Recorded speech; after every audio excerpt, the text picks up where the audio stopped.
Also ich bin der Meinung, die christliche Soziallehre gibt einen ganz wichtigen Impuls, nämlich zu sehen, dass alle in der Gesellschaft zusammengehören und dazugehören und dass sich ein Gemeinwesen es sich nicht leisten kann, nur eine bestimmte Gruppe im Blick zu haben, sondern dass man sich gerade in unserer Zeit Globalisierung neu darauf konzentrieren muss, zu schauen, wer gehört alles dazu und wie finden wir einen Weg des guten Lebens miteinander.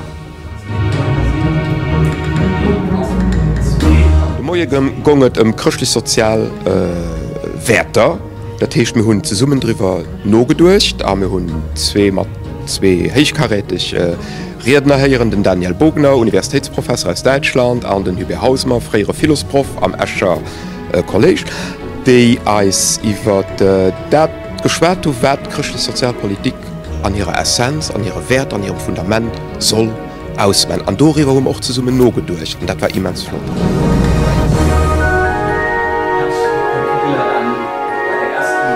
Ja, ich ging mengen dat wat a Mengen an wichtig ist, dass die Politik, die christliche Sozialpolitik sich ressourceiert an ein christliche Menschenbild.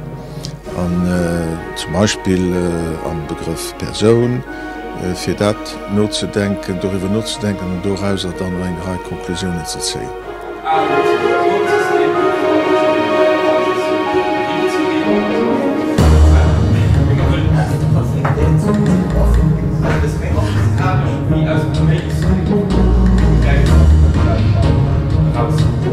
Verstärken und sagen, wir kommen nicht umhin, uns reinzubegeben.